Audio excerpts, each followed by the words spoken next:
یزید کی لشکر جو امام حسین کے مقابلے میں آیا، امام حسین کے لشکر کی تعداد 72 تھی، تو یزید نے 22,000. مجھے بتائیے 72 کا 22,000 سے کوئی مقابلہ ہوتا ہے؟ عمر بن سعد نے پھر عبید اللہ ابن زیاد کو لکھا کہ 22,000 بندے تھوڑے ہیں، کچھ بندے زیادہ بھیج. تو عمر بن سعد کو عبید اللہ ابن زیاد کہنے لگے کہ تو پاگل تو نہیں ہو گیا، 72 کے لشکر کا 22,000 بھیجا، اور کتنا بھیجو؟ تو اس نے کہا تمہیں یہ نہیں پتا یہ لوگ کون ہیں؟ یہ مولا علی شیر خدا کی اولاد ہے. ان میں ایک ایک شخص ایسا ہے جو 1,000 کے مقابلے میں لڑنا جانتا ہے.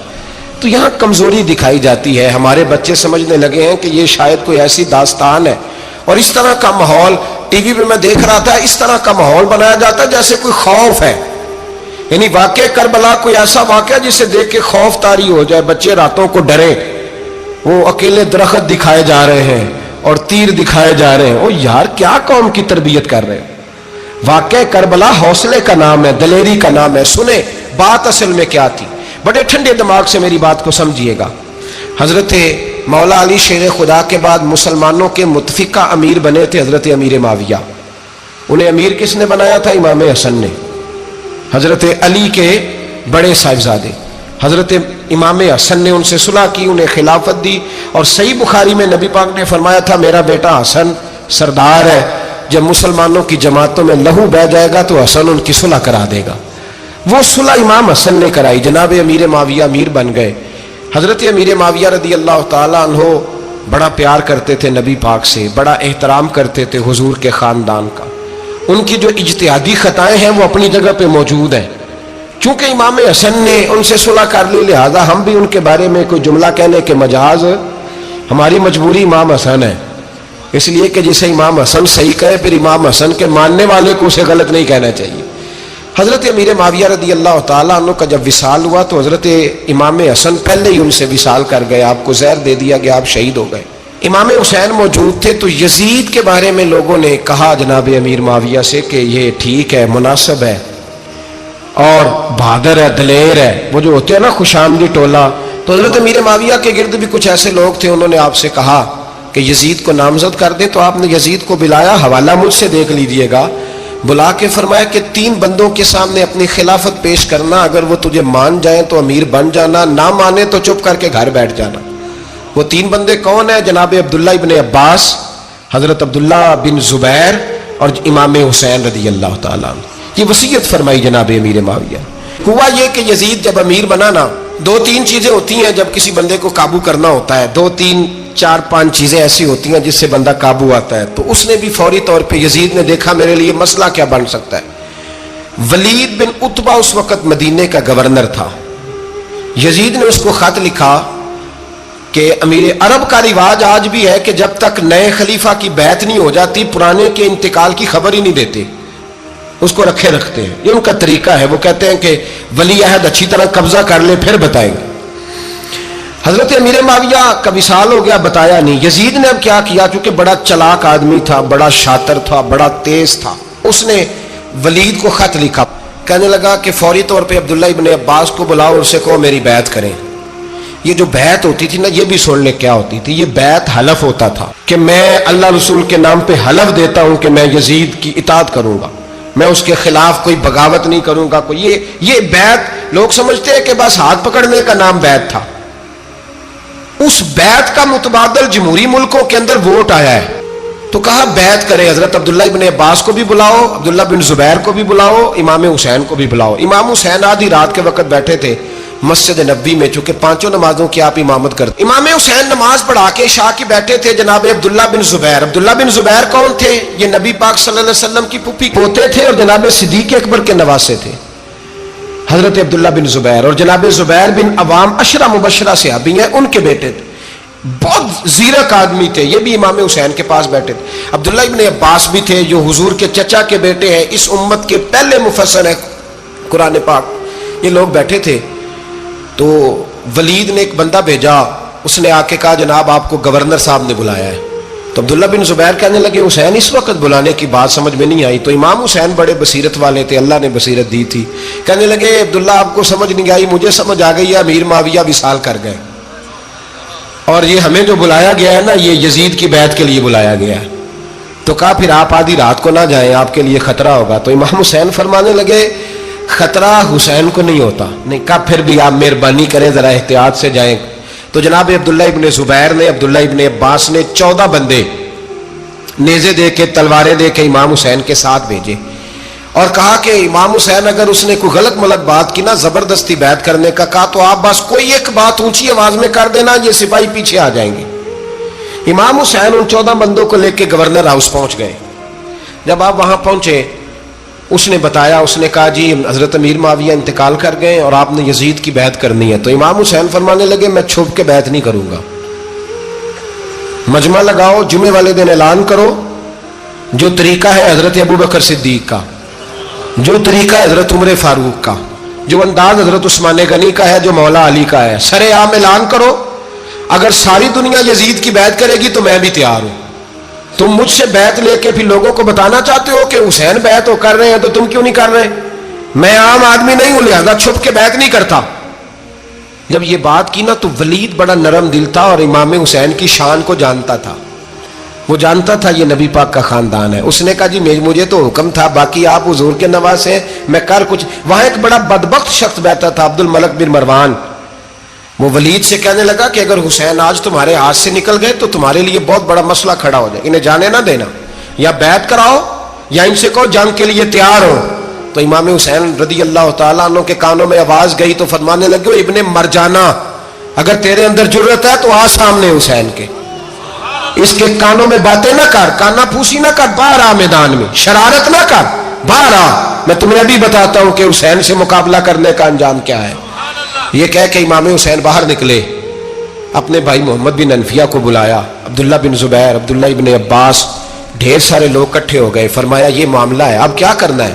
تو وہ کہنے لگے حضور وقت ابھی مناسب نہیں ہے، آپ اس طرح کریں یہاں رکے، ہم مکے سے، عراق سے، کوفے سے لوگوں کو بلاتے ہیں، یہاں ایک بڑی مجلس مشاورت قائم کرتے ہیں۔ امام حسین فرمانے لگے اگر تم مشاورت قائم کرو گے تو ولید اور عبد الملک بن مروان وہ تو جنگ کرنے کو تیار ہے، اور نبی پاک نے فرمایا ایک مینڈا ہوگا جس کی وجہ سے مدینے کی گلیوں میں لہو بہے گا۔ فرمانے لگے میں وہ بکرا، وہ مینڈا نہیں بننا چاہتا۔ کہا پھر آپ کیا کریں گے؟ تو امام حسین رو پڑے، فرمانے لگے میں مدینہ چھوڑ جاؤں گا لیکن مدینے کی حرمت پامال نہیں ہونے دوں گا۔ امام علی مقام آدھی رات کے وقت نکلے، سیدہ فاطمہ کا دروازہ ایک اس دن تھا جس دن حضرت مولا علی کوفے چلے گئے تھے، اور دوبارہ آج تالا لگا جب امام حسین نکلے۔ آپ جنت البقیع کے پیچھے کھڑے ہو کے حضور کا روضہ دیکھنے لگے، اس وقت گنبد تو نہیں ہوتا تھا، روضہ دیکھنے لگے۔ نانا تیرے کرم کے خزینے کی خیر ہو، میں جا رہا ہوں تیرے مدینے کی خیر ہو۔ سارا خاندان لے گئے، مکے تشریف لے گئے، حج کے ایام قریب آنے والے تھے۔ امام حسین نے وہاں لوگوں سے باتیں کی۔ جب امام حسین وہاں پہنچے تو کوفے سے خط آنے لگے۔ کوفہ حضرت علی کا دارالخلافہ تھا، وہاں آپ کے محبین، پیار کرنے والے ڈھیروں تھے، انہیں خط لکھے کہ حضور آپ چپ کر کے بیٹھے ہوئے ہیں اور ہمارے اوپر یزید مسلط ہو گیا ہے، آپ اگر میدان میں نہیں نکلیں گے، آپ نہیں آئیں گے تو ہم اللہ کی بارگاہ میں شکوہ کریں گے کہ کوئی ہماری کمان کرنے کو تیار ہی نہیں ہوا۔ اور وہ خط 1 2 3 نہیں آئے، وہ خط اتنے تھے کہ 3 بوریوں میں بھرے تھے امام حسین، 3 بوریوں میں۔ اب مجبوری ہو جاتی ہے، حق کے لیے کئی دفعہ بات کرنا مجبوری ہوتی ہے، اگر نہیں کرے گا تو پھر اس کو بھی قبر میں جواب دینا پڑے گا۔ امام علی مقام رضی اللہ تعالیٰ عنہ نے مکے میں اب لوگوں کو جمع کیا مشورے کے لیے۔ ہر بندے نے کہا حضور وہ بلا تو رہے ہیں پر اپنے وعدوں کے پکے۔ کہا حضور وہ پکے نہیں، آپ نہ جائیں۔ ہر بندے نے کہا حالات ٹھیک نہیں، حالات گراؤنڈ ریالٹی صحیح نہیں، یہی مشورہ آج بھی ہر بندہ دیتا ہے، ابھی حالات نہیں۔ اتنے خراب حالات کبھی نہیں ہوئے تھے جتنے امام حسین کے دور میں تھے، لیکن فرمایا میں دین کے خلاف غلط حکمران کو مسلط ہونے کی اجازت، بول کے بتائیے، بول کے، غلط حکمران کو مسلط ہونے کی اجازت، مزاحمت کروں گا، مخالفت کروں گا۔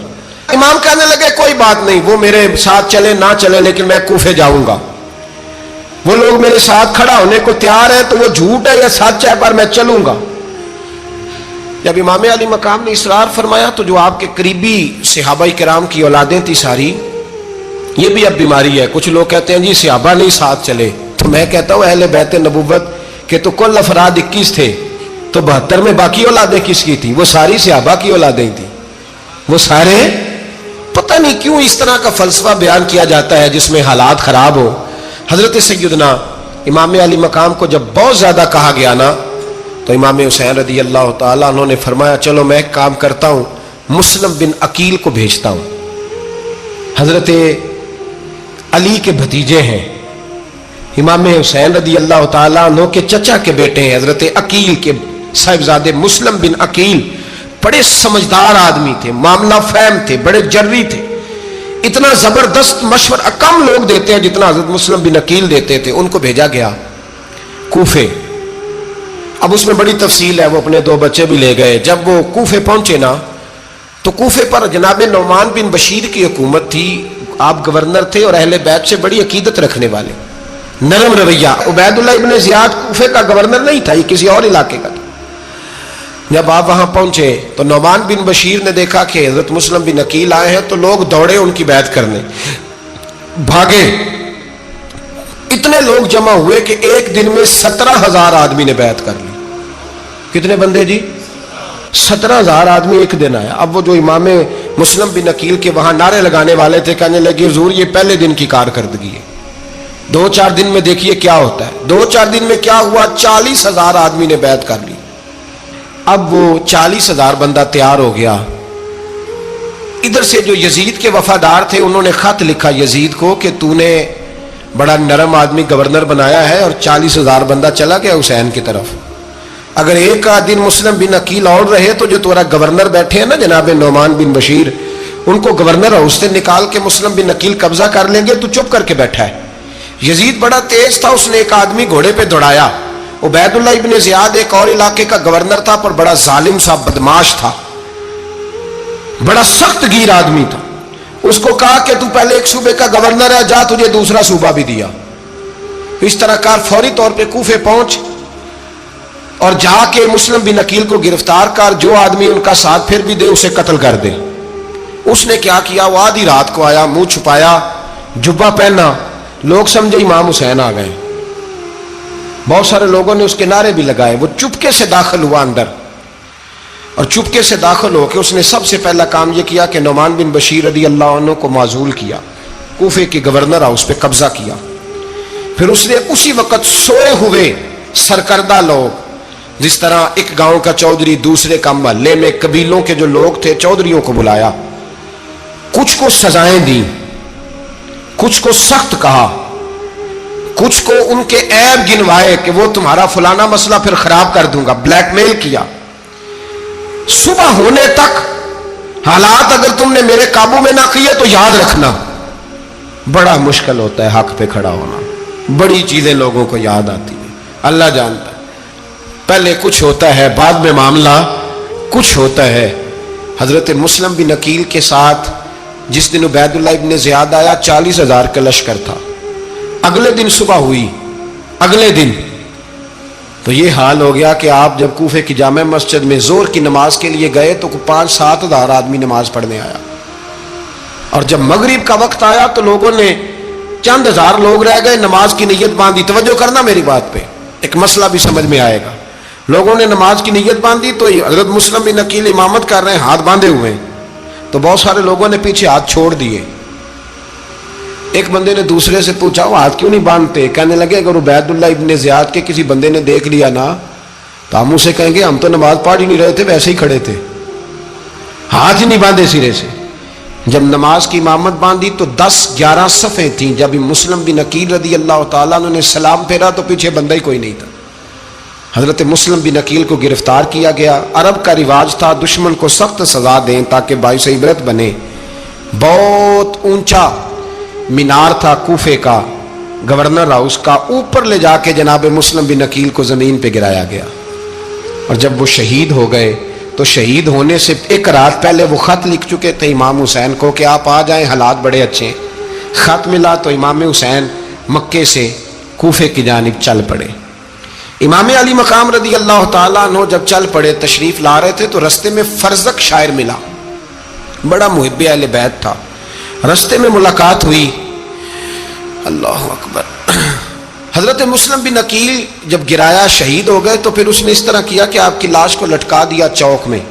لوگ دیکھتے تھے تو عورتیں بچوں کہتی تھی تو نے باہر نہیں نکلنا, ہم نے نہیں امام حسین کے ساتھ چلنا, بس بڑا خوف ہے, کوئی بندہ نہ باہر نکلے, کوئی نہیں ضرورت ہمیں, حالات بہتر ہوگی تو دیکھی جائے گی. آج کتنے لوگ ہیں, کتنی دیگیں پکی, کتنی نیازیں بٹی, کیا کچھ ہوا. آپ ناراض نہ ہونا, میں آپ میں سے ہوں, آپ مجھ سے ہیں, یہ بات آپ کی نہیں میری سب کی ہے. آج بھی اگر امام حسین کے نام پہ جان دینے کی باری آئے گی تو دیگیں رہ جائیں گی. ناراض تو نہیں ہو گئے آپ لوگ؟ فٹافٹ مائیں کہیں گی باہر دی جانا, بالکل پتر سانو کی لگے, سارا دن کوئی ہمارے لیے. وہ پیر صاحب تو کرتے رہتے ہیں باتیں, ان کا تو کام ہے, خبردار ہم نے نہیں جانا. دیگیں دینے کو سارے تیار ہیں, جانے دینے کو تیار ہونا. ناراض ہو گئے آپ لوگ؟ چلو کوئی نہیں, ہو جاؤ, خیر صلی اللہ ہے, بات تو ٹھیک کر رہا ہوں نا. حضرت امام حسین رضی اللہ تعالیٰ عنہ نے فرزق شاہ رستے میں ملا تو امام حسین کو کہنے لگا کہاں جا رہے ہیں؟ فرمایا میں کوفے جا رہا ہوں. کہنے لگا حضور نہ جائیے گا, لوگوں کے دل آپ کے ساتھ ہیں, تلواریں آپ کے ساتھ نہیں. سیدنا امام حسین رضی اللہ تعالیٰ عنہ کو آ کے کہا حضور وہ سارے کوفے والے مانتے ہیں کہ بات حسین کی ٹھیک ہے لیکن آپ کی سپورٹ نہیں کریں گے. اور اگلی بات فرزق نے یہ کی کہ حضور میں حضرت مسلم بن عقیل کی لاش کو لٹکی ہوئی دیکھ کے آیا ہوں کوفے کے چوک میں. بڑا ہی خوبصورت فکرہ ہے امام حسین کا. فرمانے لگے میرا بھائی لٹکا ہوا تھا, کہیں کسی کے آگے جھکا تو نہیں تھا؟ لٹکا ہی تھا نا, کہیں جھکا تو نہیں کسی کے آگے؟ کہا حضور نہیں. تو آپ فرمانے لگے اگر مسلم بن عقیل لٹک گیا تو حسین بھی لٹک جائے گا, لیکن جھکے گا. حضرت امام حسین تشریف لائے, بچوں سمیت آئے. حر بن یزید ایک شخص تھا. حر بن یزید ایک مختصر سا لشکر لے کے اس نے امام حسین کو ایک جگہ پہ روکا, پھر دوسری جگہ پہ روکا, بالآخر تیسری جگہ پہ روکا. تو امام حسین نے فرمایا جگہ کون سی ہے؟ کہا حضور کرب و بلا. فرمایا بس یہی خیمے لگا دو, یہی. حضرت سیدہ زینب نے پوچھا امام حسین سے کہ سارے زمانے نے روکا ہے, ٹھیک ہے آپ حق پہ ہیں, یہ بھی سب نے کہا آپ حق پہ ہیں, پر روکا بھی سب نے, آپ روکے کیوں نہیں؟ تو ابن کثیر اور ابن اسیر لکھتے ہیں کہ امام حسین رو پڑے, کہنے لگے بہن میں رک جاتا پر میں نے رات کو نانا مصطفیٰ کو خواب میں دیکھا ہے. تو حضور نے فرمایا حسین اگر آج یہ رواج پڑ گیا نا یزید جیسے لوگوں کا تو قیامت تک پڑا رہے گا. پھر لوگ کہیں گے کوئی نکلا نہیں تھا تو ہمیں بھی نکلنا. پھر لوگ ظالموں کے سامنے گردنیں جھکانے کے عادی ہو جائیں. میں کہتا رہتا ہوں, کہہ رہا ہوں, کربلا کی جنگ کفر اسلام کی جنگ نہیں, کفر اسلام کی جنگ نہیں کربلا کی. کیونکہ یزید تو بڑا پکا نمازی تھا, خطبہ دیتا تھا. وہ تو جب امام حسین رضی اللہ تعالیٰ عنہ نے کربلا کے میدان میں جمعے کا دن تھا تو یزید کے سامنے کو بات کرنی شروع کی, عمر بن سعد کے سامنے. تو عمر بن سعد کہنے لگا حسین زیادہ باتیں نہ کر, ہمارا جمعہ لیٹ ہو رہا ہے, جنگ کے لیے تیار ہو, فٹافٹ آ. اہل بیت نبوت کو قتل کریں گے اور قتل کے بعد پھر نماز پڑھیں گے اور پھر کہیں گے اللہم صلی علی محمد وعلی آل محمد, اسی نماز میں پھر درود بھی پڑھیں گے. یہ کیسا مرتبہ ہے, کیسا انداز ہے, دوستی قاتل سے بھی مقتول سے یارانہ بھی. امام حسین نے کرب. حر بن یزید امام حسین سے کہنے لگا مجھے حکم ہے آپ کو روکنے کا, آپ آگے نہیں جا سکتے. امام صاحب نے فرمایا وجہ زمین اللہ کی ہے. اس نے کہا آپ بیعت نہیں کر رہے, یزید کی حالات آپ کے حق میں درست نہیں ہیں, آپ نہیں جائیں گے. امام روک گئے. ظہر کی نماز کا وقت ہوا تو حضرت علی اکبر امام حسین کے بڑے صاحبزادے انہوں نے اذان ظہر پڑھی تو حر بن یزید کے لشکر نے امام حسین کے پیچھے نماز ادا کی. کہا بھئی تم مقابلے میں آئے ہو, نماز پیچھے پڑھتے ہو؟ کہا حضور مقابلہ تو تلواروں سے کر رہے ہیں پر ہمارا دل تو مانتا ہے نا کہ مصطفیٰ کا نواسہ بڑی شان والا ہے. حر بن یزید نے 3 نمازیں لشکر سمیت امام حسین کے پیچھے پڑھی ہیں, 3 نمازیں, ظہر اثر اور مغرب. پھر امام حسین کے سامنے شرائط پیش کی کہ آپ کو یہاں گھیر لیا گیا ہے, یہاں آپ بیعت کریں گے, یہاں جنگ کریں گے, 2 ہی باتیں. امام حسین نے فرمایا نہیں بھائی بیعت تو میں نہیں کرتا, اس کے علاوہ تم جو کہتے ہو میں کرنے کو تیار ہوں. اس نے خط لکھا, عبید اللہ ابن زیاد کو ایک بندہ دوڑایا پیچھے, کوفے چند میل پہ کوفہ تھا. کہا وہ نہیں مان رہے, کیا کرنا ہے؟ تو حسین ابن علی ہے, میں زیادہ دیر انہیں روک بھی نہیں سکتا.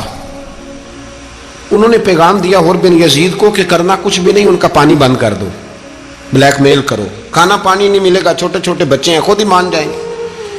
حضرت امام علی مقام کے بارے میں حور کے پاس جب یہ پیغام آیا تو حور کہنے لگا میری طبیعت نہیں مانتی حسین پر پانی بند کروں، دل نہیں مانتا۔ جب یہ لفظ کہے نا دوبارہ تو پھر عبید اللہ ابن زیاد نے عمر بن سعد کو 10,000 آدمی دے کے بھیجا، کہا حور بن یزید لچک دکھا رہا ہے حسین کے حق میں۔ ایک رے کا علاقہ تھا، بڑی وہاں فصل ہوتی تھی، لوگ کوشش کرتے تھے وہاں کا گورنر بننے کی، کوشش کرتے تھے۔ تو عبید اللہ ابن زیاد کہنے لگا تمہیں رے کی گورنری ملے گی، سب سے سرسبز و شاداب علاقہ، تمہیں وہاں کا گورنر بنایا جائے گا اگر حسین کے خلاف لڑو گے۔ یہ اتنی زبردست ہوتی ہیں گورنریاں کہ گورنریوں کے لیے لوگ نسل رسول کے خلاف بھی نکل آتے ہیں، یہ اتنی تگڑی ہوتی ہیں، اتنی جلدی وفاداریاں بدلتی ہیں۔ وقت اتنا نہیں کہ میں مزید تفصیل میں جاؤں۔ امام حسین کو روک لیا گیا، عمر بن سعد نے روک لیا۔ یکم محرم کو امام آئے، 7 محرم تا روکا گیا، 7 محرم کو پانی بند کر دیا۔ جانور پانی پیتے تھے، گھوڑے پیتے تھے، کتے پیتے تھے، لیکن مصطفیٰ کے گھرانے کو پانی پینے کی اجازت 3 دن تک پانی بند رہا۔ 9 محرم کو عمر بن سعد نے اور لوگ بلائے۔ شمر ایک بڑا سخت آدمی تھا، سنگ دل بدبخت، جس نے حضرت علی اصغر کے گلے پر تیر مارا تھا، وہ اور لشکر لے کے آیا۔ رات کو کہنے لگا امام حسین رضی اللہ تعالیٰ عنہ سے کہ بس بڑا ہو گیا، یہ 9-10 محرم کی درمیانی رات، یہاں آپ جنگ کریں گے یا آپ بیعت کریں گے، 2 ہی باتیں۔ امام حسین اندر گئے، سیدہ زینب سے مشورہ کیا، باہر آئے، فرمایا بات وہی ہے جو پہلے دن والی ہے۔ امام حسین رضی اللہ تعالیٰ عنہ نے فرمایا بھائی بیعت تو میں نہیں کرتا، باقی جو تمہارا پروگرام ہے۔ شمر اور ابن سعد کہنے لگے پھر جنگ کے لیے تیار ہو جائیں۔ کیا انداز ہے امام حسین کا، فرمانے لگے کل جنگ کروں گا، مجھے پتا تو ہے جنگ کا نتیجہ کیا نکلنا ہے، ایک رات مجھے دے دو تاکہ میں کھل کے اپنے رب کی عبادت تو کر لوں۔ حسین نے جانا ہے، مجھے پتا ہے کل رزلٹ 72 اور 22,000 کا کیا ایک رات مجھے دو، میں مالک سے راز نیاز تو کروں، میں گویا اس سے پوچھوں تو صحیح کہ مالک میرے والد بھی شہید ہیں، بھائی بھی شہید ہیں، نانا کو بھی دکھوں میں دیکھا ہے، تو اب میری باری ہے تو مالک میں حاضر ہوں، مجھے موقع تو دو، اس لیے کہ میرے نانا نے بدر میں بھی ساری رات عبادت کی تھی، صبح مجھے موقع دو۔ اور دنیا کا اصول ہے جب کوئی موقع مانگتا ہے تو دیا جاتا ہے۔ یہ دونوں کہنے لگے کوئی موقع نہیں۔ حور بن یزید پیچھے سے بولا، کہنے لگا نہیں، بدتمیزی نہ کرو، حسین کو موقع دو، تمہیں دینا پڑے گا۔ موقع دیا۔ حور بن یزید نے پھر منت کی، کہا حضور آپ مہربانی کرے مان جائیں۔ فرمایا ماننے والا کھاتا کوئی نہیں، یہ بڑا مشکل کام ہے بھائی، ضمیر کا سودا اب تو عام ہو گیا، بازار لگتے ہیں، ریٹ لگتے ہیں، اپنی اپنی چاہتوں پہ لوگوں نے اپنے اپنے انداز سجائے ہوئے۔ کوئی آدمی بس اچھے طریقے سے نام لے لے تو بس ہم اس کے پیچھے چل جاتے، اب تو عام ہو گیا یہ معاملہ۔ امام حسین نے فرمایا ہو ہی نہیں سکتا، ممکن ہی نہیں ہے۔ ساری رات عبادت میں گزری، ریاضت میں گزری، تہجد کا وقت ہوا تو گھر والوں کو بلایا، فرمایا دیکھنا تمہاری سی کی آواز نہ باہر آئے، خبردار سی کی آواز نہ آئے۔ اور امام زین العابدین سے فرمایا تو بیمار ہے، تو جہاد نہیں کرے گا، لیکن خیال رکھنا پیچھے۔ اور بڑی قیمتی بات بتا رہا ہوں، ہماری بیویاں کسی کے گھر میت ہو جائے تو 4 دن بخار نہیں اترتا۔ امام علی مقام نے سیدہ زینب سے فرمایا